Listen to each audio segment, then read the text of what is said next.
Chapter 5. The Keeper of Shadows. Calderon stood motionless, enveloped in a landscape that felt too large, too intricate to fully comprehend. Around him rose towering structures resembling a flower's magnified anatomy, stamen-like spires arching upward, their surfaces ridged and fibrous, glinting gently as though polished by time. Between them floated bulbous spheres, their surfaces mottled with dark, porous textures that reminded him of volcanic rock. They hung in an irregular rhythm, swaying almost imperceptibly, trailing faint wisps of vapor that coiled and dispersed into the heavy air. The ground beneath him shifted with a pliant elasticity, each step sinking slightly as if treading on a plush forest floor. It was covered in a considerable weave of fine hair-like threads, their texture soft yet snapping underfoot.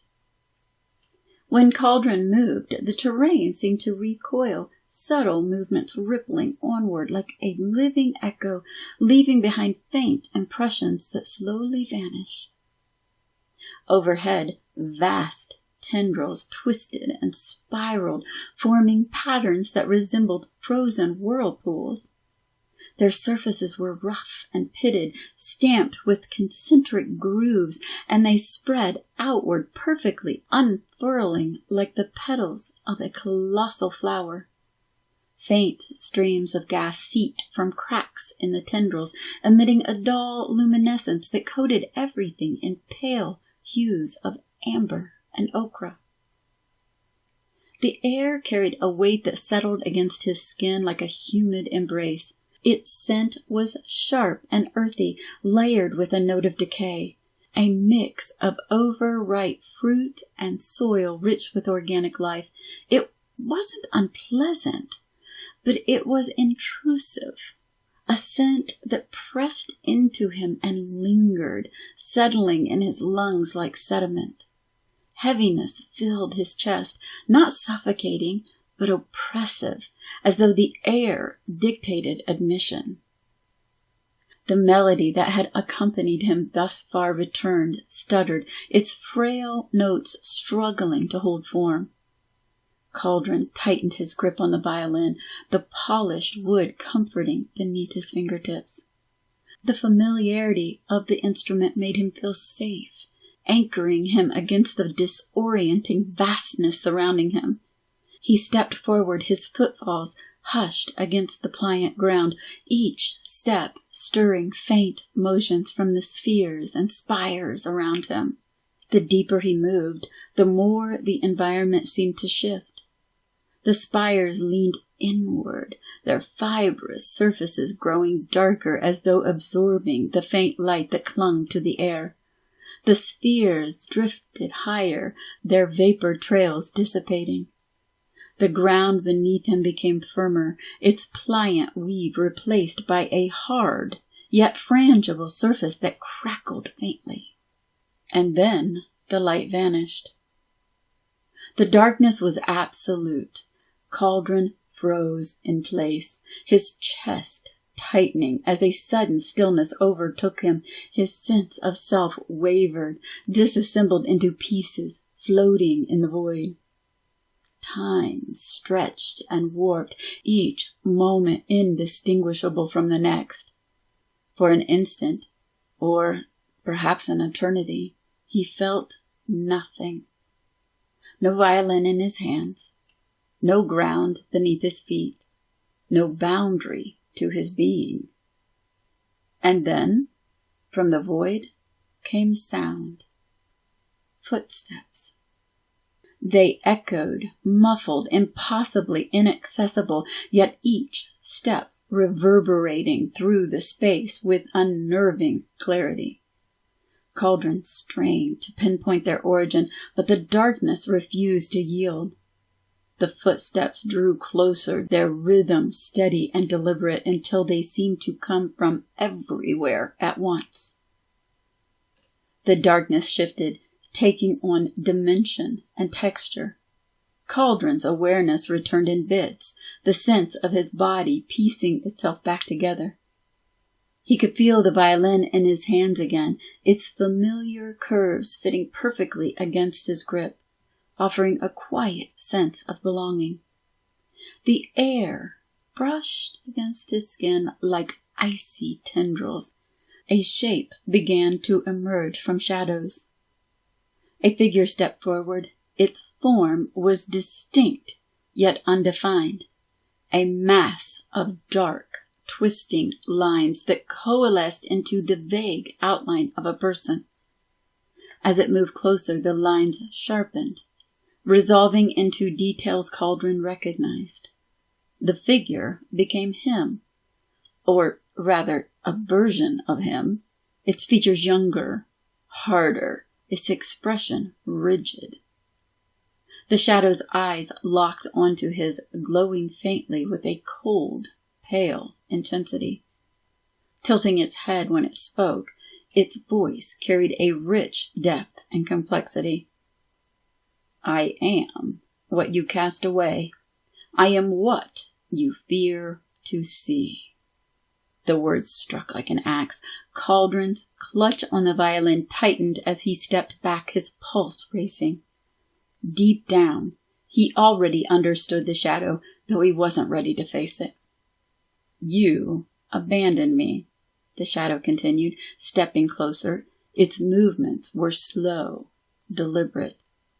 You buried me beneath your music, behind the masks you wore to keep others from seeing the truth.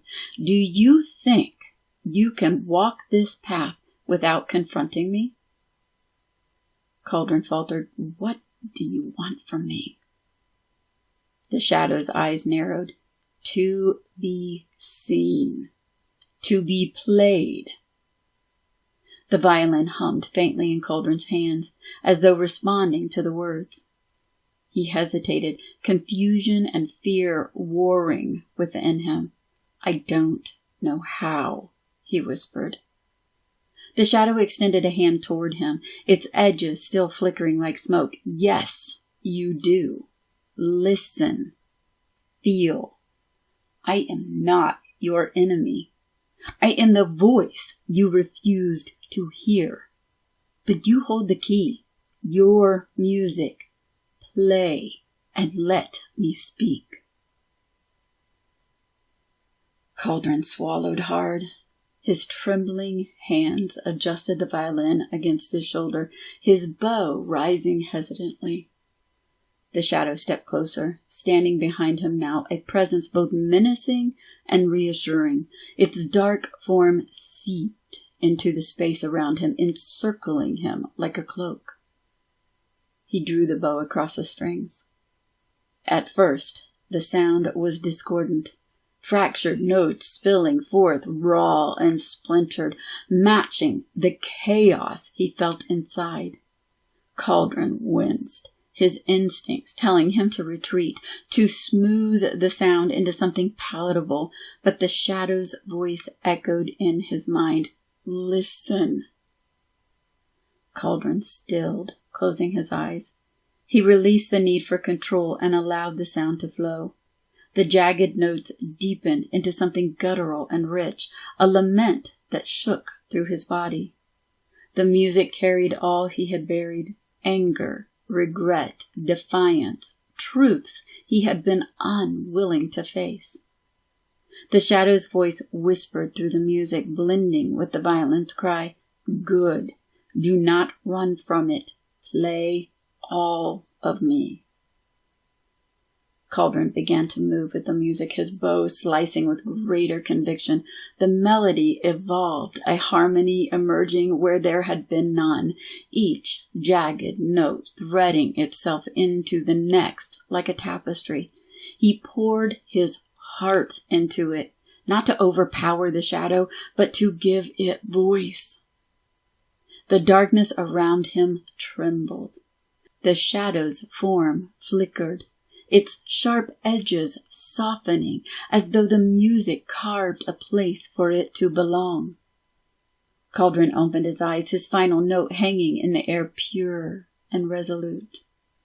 The shadow turned toward him, its features no longer rigid or cold. It lifted its head, and for a moment Calderon saw his own eyes staring back, filled not with menace, but with understanding.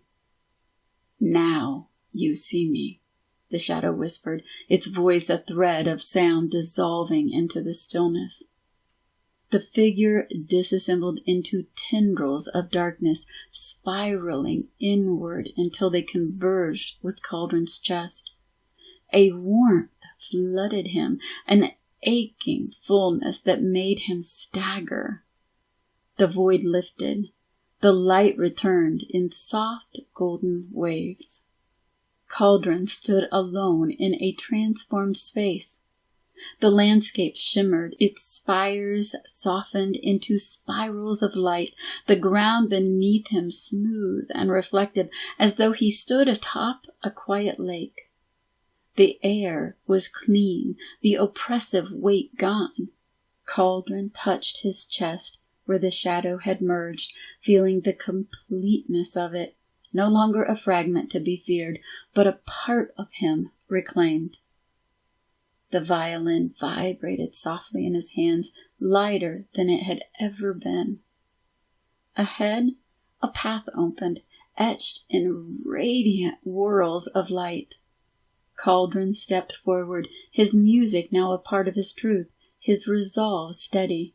Whatever lay ahead, he would face it whole.